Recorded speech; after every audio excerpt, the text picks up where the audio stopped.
Nah, tapi pada akhirnya Ang Jujun bawa dia ke Bapak Ang Jujun. Kebetulan Bapak Ang Jujun tuh dia bisa sama yang kayak gitu. Jadi orang pintar lah, Orang pintar, ya, orang pintar ya, bisa gitu.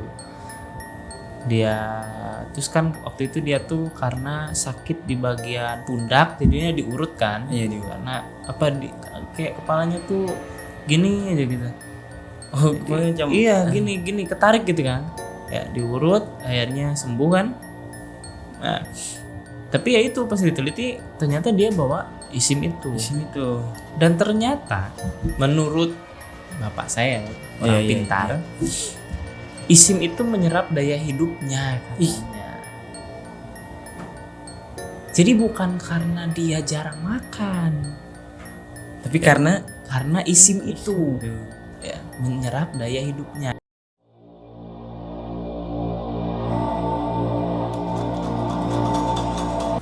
Oke teman-teman, balik lagi di Ensiklopedia Hantu Indonesia, rumahnya hantu-hantu di Indonesia. Oke teman-teman, sekarang kita akan bercerita dengan narasumber sekaligus ini cerita penutup di bulan Ramadan ini, dan ini dia pembawa cerita kita, Ang Jujun. Ya. Halo Ang Jujun. Halo. Apa kabar Ang? Baik. Baik, alhamdulillah. Oke, Ang pertama-tama silakan Ang bisa memperkenalkan diri Ang terlebih dahulu. Baik, perkenalkan saya Jun Junaidi. Jadi kalau sering bisa dilihat ya di konten ngobras ya biasanya itu sih. Yes. Oke Ang, aktivitas yang biasa Ang lakukan selesai sekolah apa? Biasanya kalau bulan Ramadan ini saya berdagang. Oh, jualan Begadang. takjil. Ya, jualan takjil gitu. Oh, tapi laris Ang? Alhamdulillah. Lumayan lah ya untuk THR gitu. Ya. Oke Ang, tanpa lama-lama lagi langsung aja kita masuk ke ceritanya. Dengar-dengar Ang punya cerita horor nih yang Ang mau berbagi di sini. Ya. Ang bisa saja langsung mulai bercerita. Oke. Jadi ini tuh ceritanya sekitar ada 3 tahun yang lalu kalau nggak salah. 3 tahun yang lalu. Jadi saya menangani satu kasus ya. Jadi kasus satu anak ya. Satu anak. Dia tuh saya nggak bisa sebut namanya. Ya. Dia dari Kalimantan. Oh, berarti siswa SMK Bakti Karya juga? Iya, siswa SMK. Tapi memang ada masalah yang kalau di ini secara medis nanti saya ceritakan, tapi secara mistisnya ini kalau menurut Ang Jujun sih apa ya, kayak dalam banget gitu loh masalahnya. Jadi awal ceritanya tuh waktu itu dia tuh sakit-sakitan. Udah pulang pergi ke rumah sakit kan, tapi tetap gak sembuh-sembuh. Terus badannya makin kurus, bingung kan ini kenapa gitu. Terus kadang kesurupan kan. Oh, kadang-kadang kesurupan ya? Iya, kadang-kadang kesurupan. Ini kenapa anak satu nih? Akhirnya Ang Jujun coba cari-cari tahu. Oh, ternyata dia membawa satu jimat lah ya. Kalau di Islam tuh isim bahasanya. Jadi kan sebenarnya kalau orang yang dari luar itu biasanya suka dititipkan jimat sebagai pelindung gitu loh. Benar. Nah dia juga sama dititipkan, dan jimat itu nggak pernah dia lepas. Jimatnya itu berupa apa? Jadi isim tuh ayat Al-Quran yang dimasukkan ke dalam kayak bantal kecil gitu. Kayak pendekar dulu tuh suka digantung di sini. Iya. Itu isim namanya. Itu selalu diikat di sini gitu. Lalu diikat, mandi dipakai, jadi nggak pernah dilepas kemana-mana dipakai terus. Iya, kemana-mana dipakai karena itu untuk melindungi diri menurut dia. Nah tapi pada akhirnya Ang Jujun bawa dia ke Bapak Ang Jujun kebetulan Bapak Ang Jujun tuh dia bisa sama yang kayak gitu. Jadi orang pintar lah, mungkin orang pintar ya, bisa gitu.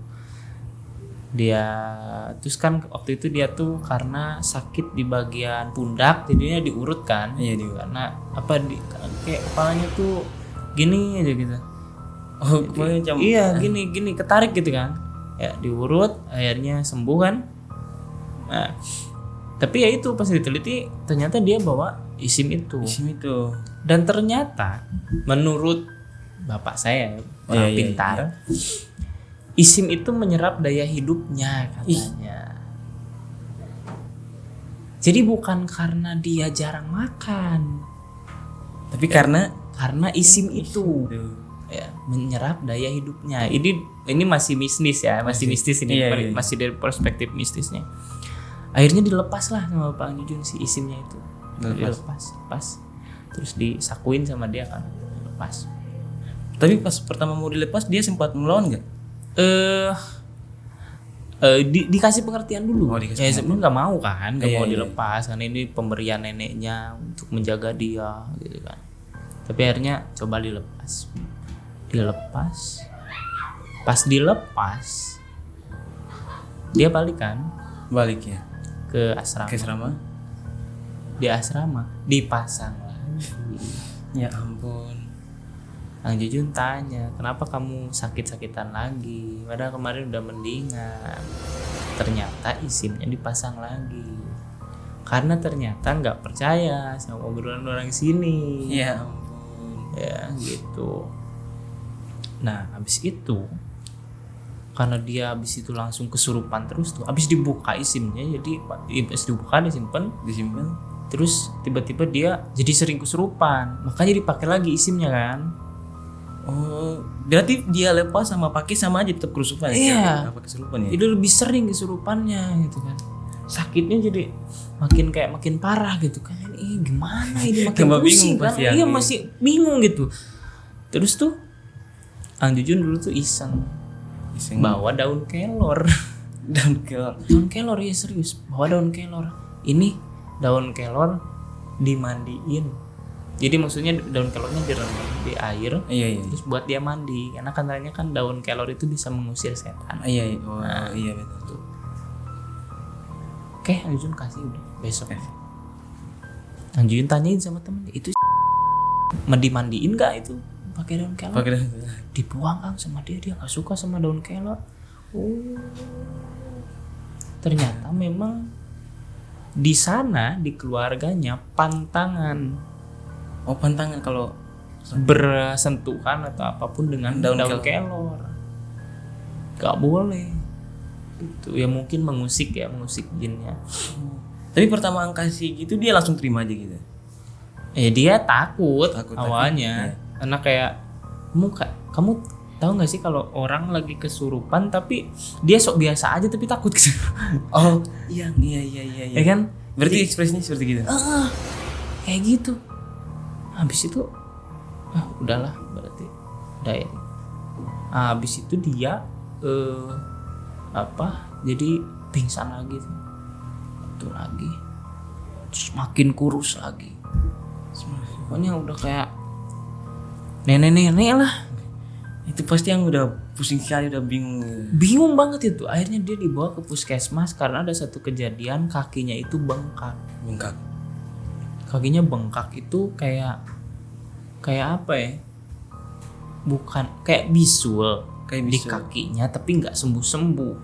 Ya ampun. Dia bilang dia kesandung di tangga. Pas diperiksa di puskesmas, ternyata si tulang kakinya, kan tulang kaki itu ini jempol ya. Ini tulang ini udah misah. Udah misah, jadi infeksi yang di tengahnya itu, makanya dia menyembul ke atas. Ya ampun. Itu disimpan berbulan-bulan. Misah tulang kakinya. Yepta mah nggak ada apa-apanya. Nggak ada itu. Jadi nggak tahu kenapa itu. Padahal mungkin sakit ya. Akhirnya setelah itu Ya, nah ini kejanggalan mulai di puskesmas. Mulai di puskesmas. Oh berarti selama di puskesmas dia nginap? Iya nginap di puskesmas karena bingung kan ini anak gak sembuh dia. Nah abis itu ada satu anak indigo. Anak ini kebetulan Ibu indigo lah. Ya. Dia nengok abis itu cerita kok banyak yang ini. Ya ampun, nanti sensor. Banyak dari dua kan. Oh iya. Kok dia banyak yang ngikutin. Dia bilang gitu kan. Oh mau yang indigo ini. Apa nih? Iya yang indigo. Ya. Kok dia banyak yang ngikutin. Bilangnya langsung ke Ang. Iya kita cerita lah ngumpul-ngumpul dikit kayak abis nengok gitu kan. Ku Anjar gitu. Oh dia banyak yang ngikutin. Ngikutin apa? Ya ampun. Itu ya, setan-setan lah gitu. Ikutin dia gitu. Dia. Jadi banyak jadi ternyata isim itu Bukan hanya satu aja. menarik roh-roh jahat gitu lah. Setan-setan gitu. Jadi tertarik sama dia. Semua. Akhirnya nempel di dia sehingga daya hidupnya Diserap. semakin menipis itu diserap jadi nempel kan. Habis itu keluar kan dari rumah sakit. Di rumah sakit itu juga nggak ada penanganan khusus. Kakinya itu cuma diperban doang, katanya infeksi doang gitu bilangnya. Infeksi doang. Jadi nggak apa-apa gitu ya? Iya. Menurut mereka. Iya kan.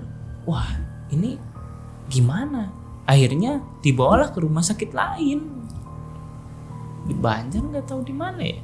Dibawa ke rumah sakit lain dan didiagnosa bahwa itu tadi kakinya Tulangnya Tulang. sudah terlepas gitu, pisah lah. udah pisah. Ya ampun. Akhirnya dioperasi lah. Udah dari situ sembuh kan, operasi. Di operasi itu dipotong atau? Enggak dipotong. Dipotong. Ya cuma diangkat. Mungkin ada serpihan atau apa ya gitu ya. Kotoran-kotoran. Atau disatuin lagi gitu kakinya, nggak tahu. Akhirnya habis dari situ tuh dia mulai agak membaik nih. Tapi pada akhirnya dia jatuh lagi. Jatuhnya di asrama. Jatuh sakit lagi. Oh jatuh sakit lagi. Jatuh sakit lagi. Sampai pusing itu. Sakitnya nggak sembuh. Tahu nggak sih kalau kamu ngurus orang sakit yang nggak Sakit yang sembuh nggak gimana? sembuh. Pusing. Nenek-neneknya itu diuruskan kayak gimana gitu kan? Yang Rujit gitu. Nah habis itu dia ke puskesmas lagi. ke puskesmas lagi. Iya. Tapi di puskesmas juga bingung karena nggak tahu diagnosa penyakitnya Penyakitnya apa. sebenarnya apa yang? Kalau secara medis ya itu tadi Karena karena daya hidupnya diserap gitu. Nah, habis itu dia dibawa lagi ke rumah sakit yang ini di Banjar nggak tahu di Jawa, dibawa lagi ke sana. Ternyata dia didiagnosa TBC tulang. TBC tulang. Makanya kenapa ininya gini kan? Tahu Habibie nggak? Oh iya. Nah, ini itu kan dia gara-gara TBC tulang. tulang. TBC tulang ternyata dia didiagnosa. Tapi nggak sampai situ, saudara. Masih lanjut lagi. Lanjut lagi. Setelah didiagnosa, dia nggak dibawa pulang ke asrama. Jadi dia ngekos lah. Ada yang ngurus gitu kan, yang indigo itu. Oh ibu Yang jadi yang ngurus dia tuh yang indigo ini, ibu-ibu indigo ini. Dia ngurus si ini, bantuin lah karena memang salah satu relawan juga bantuin. Oh iya. Nah, ada keanehan Yang saat ngurusin dia. Jadi dia tuh kan disimpan di satu kamar. Di kos ini. Iya, satu kamar. Ketika ibu indigo ini masuk ke kamarnya, kan dia tidur ya, gak bangun. Abang. Tiduran gitu. Itu satu kamar penuh setan semua. Itu baru di kamar. Baru di kamar. Belum yang di luar. Itu tinggi besar kok. ada yang nungguin dia itu. Tinggi, besar, hitam, di luar itu nungguin. Semuanya karena itu aja Iya. yang narik.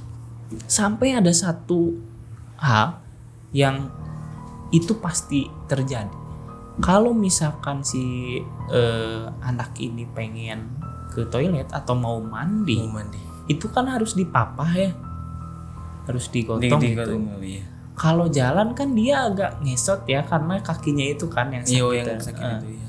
Nah, di kakinya itu ada nenek-nenek pegangin dia gini nih. Iya. Ngeri ya. Udah mau kau tahu kan setan nenek-nenek itu kayak gimana kan? Gimana? Iya, merinding banget. Jadi itu tuh jadi jalannya kayak seset nenek-neneknya yang nangkil tahan. gini kan kayak jengkol gitu kan. Jadi berat ya. Iya, jadi berat nangkil gini sampai di WC kan harus dimandiin. Dimandiin itu nenek-nenek masih nempel situ. Berarti Jadi si ibu yang indigo ini mandiin sambil dilihatin sama nenek-nenek gini.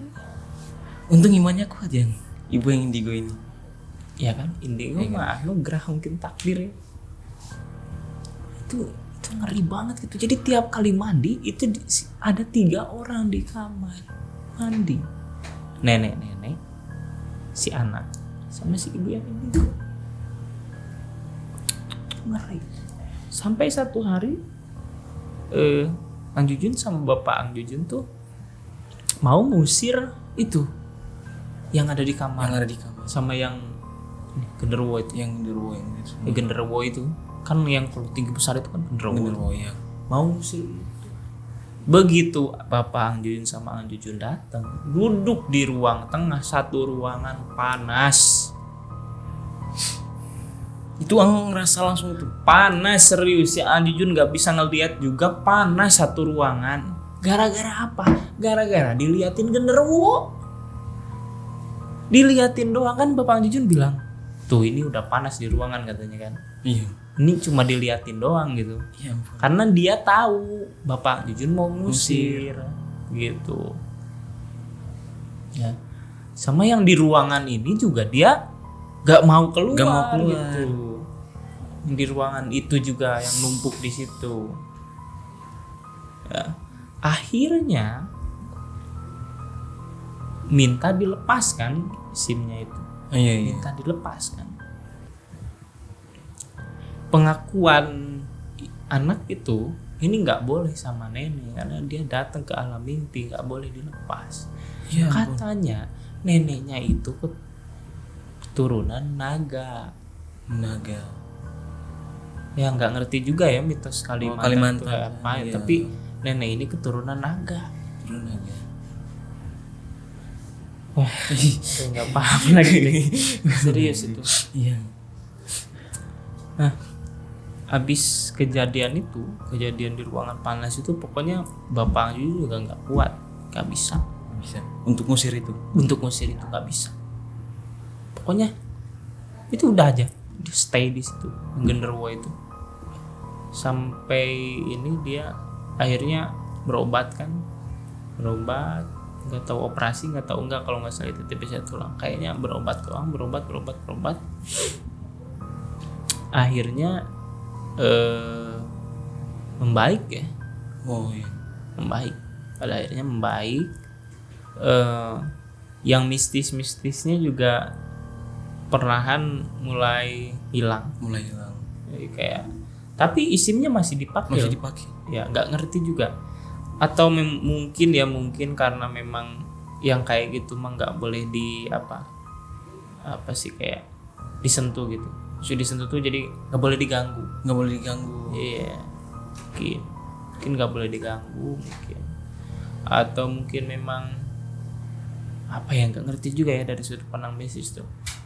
Pokoknya memang itu tuh kejadiannya sudut pandang medis sama sudut pandang mistis itu tuh saling ini loh, keterkaitan satu sama lain yang gitu. Jadinya bingung kan nyelesain masalahnya yang mana dulu. Diselesain secara mistis nggak bisa ternyata karena terlalu kuat. Diselesain secara medis ternyata memang butuh waktu yang lama gitu.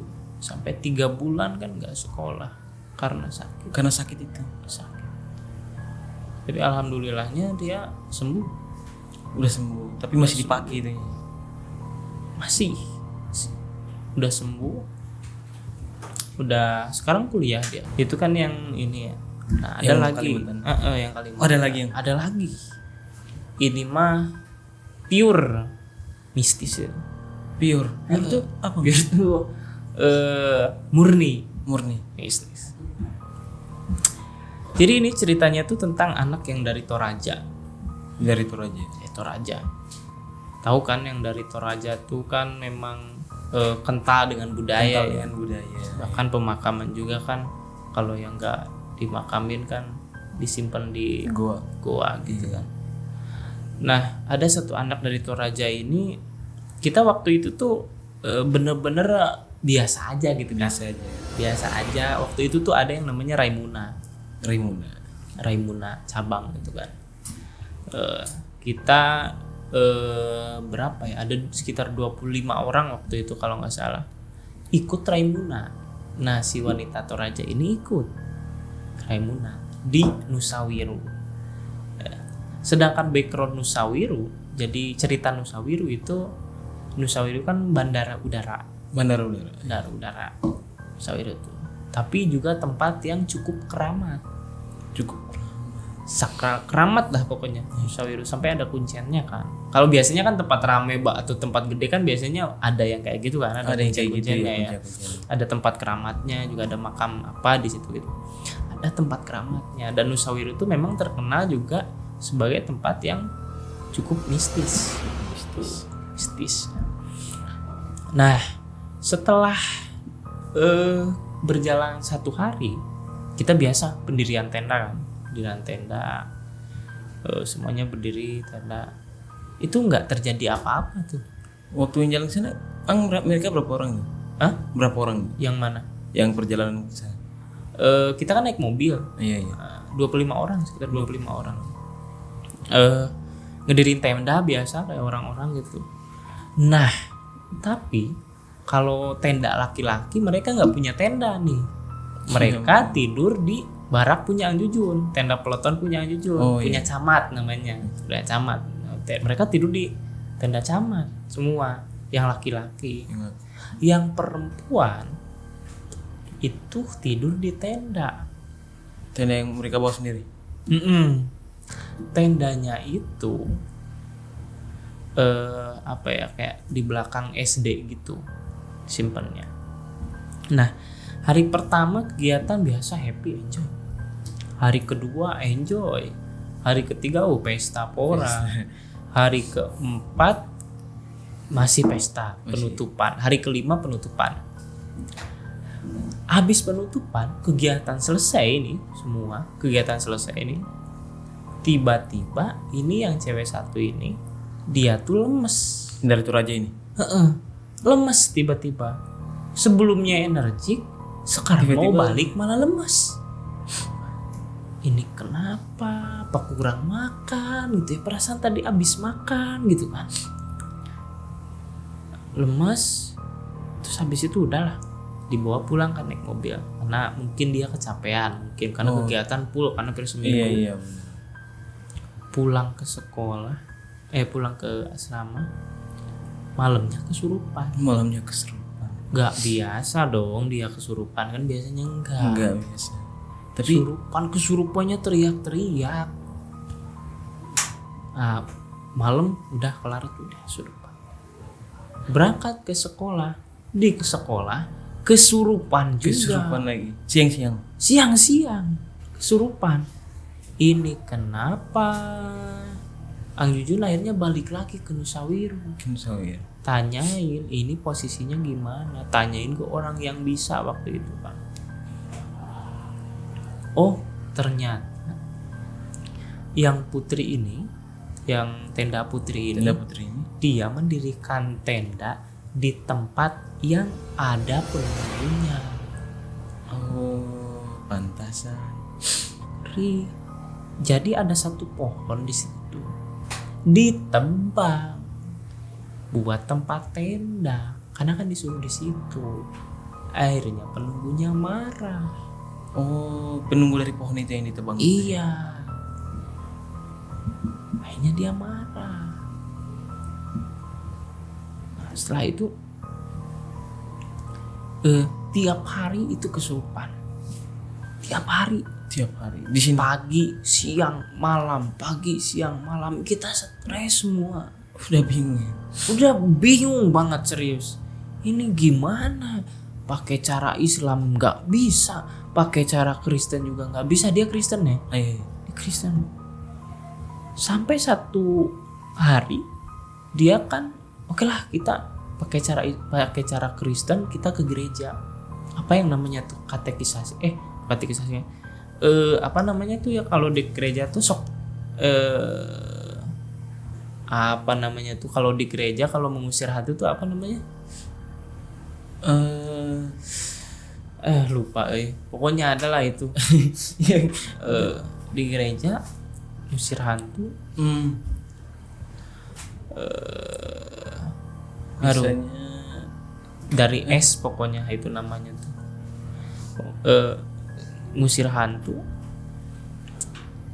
Sampai waktu itu nggak bisa.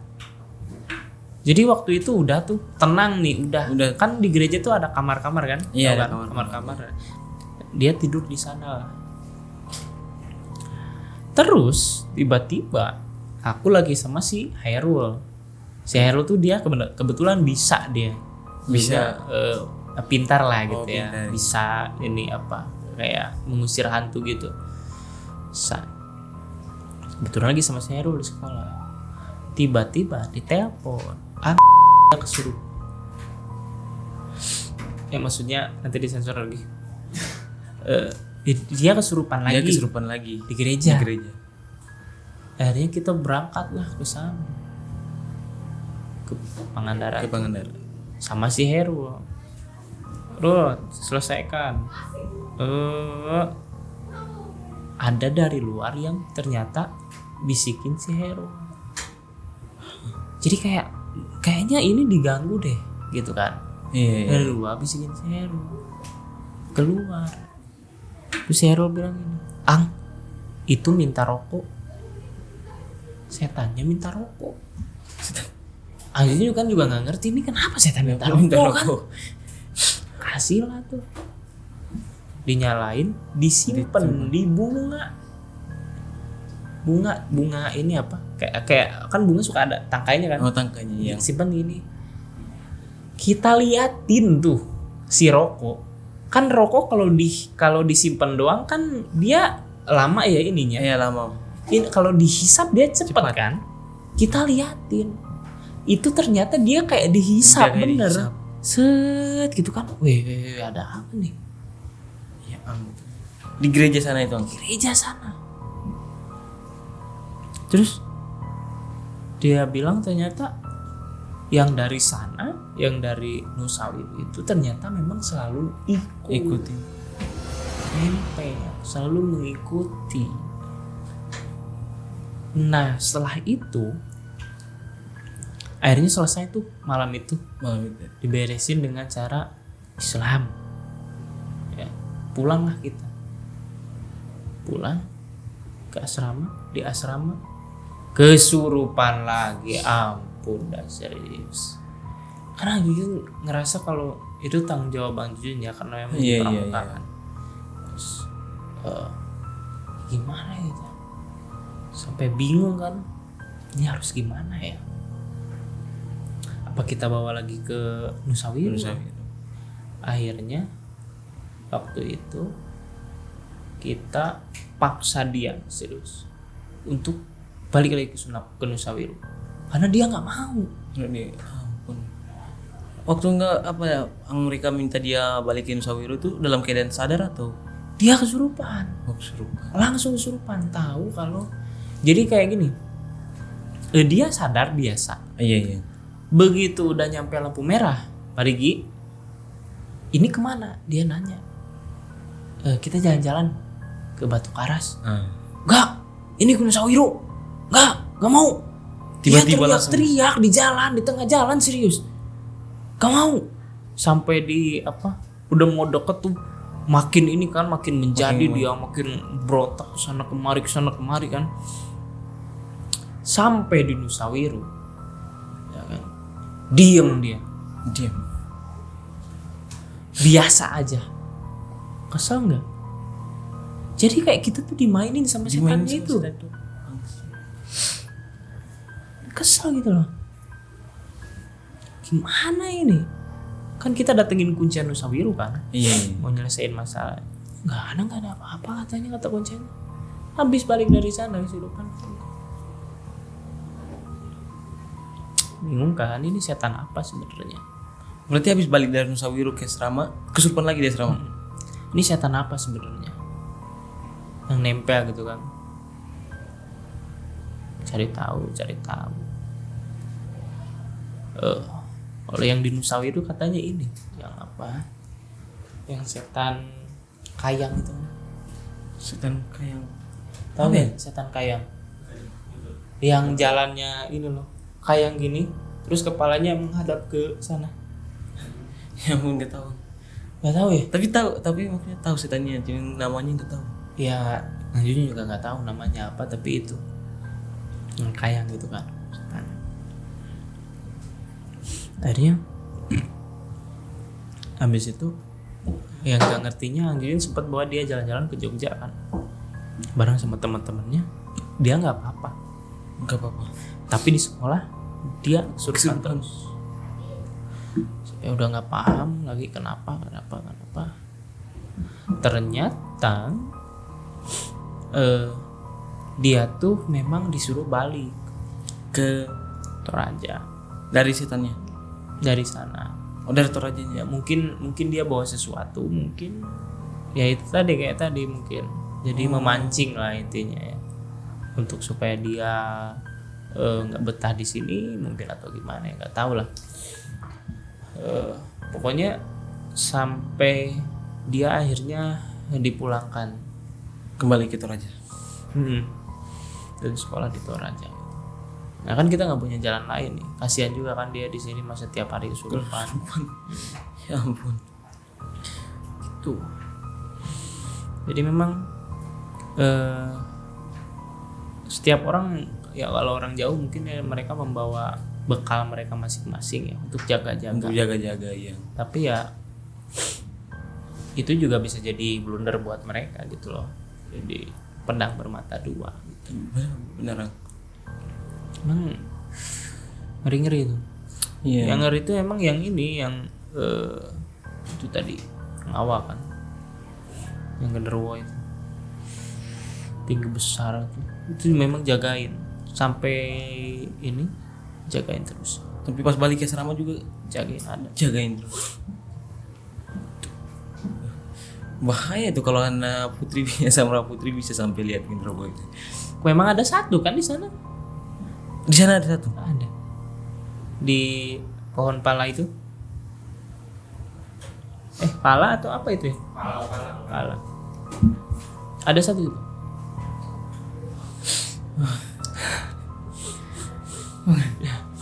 Percaya. Oke. Ada satu situ. Aduh, nggak terasa udah setengah jam. Iya. Dan teman-teman, saya rasa untuk video atau episode kali ini cukup sampai di sini saja. Dan untuk Kang Jujun terima kasih karena sudah mau bercerita, membagi ceritanya di Ensiklopedia Hantu Nusantara. Dan teman-teman semua terus saksikan Ensiklopedia Hantu Indonesia hanya di Metro TV.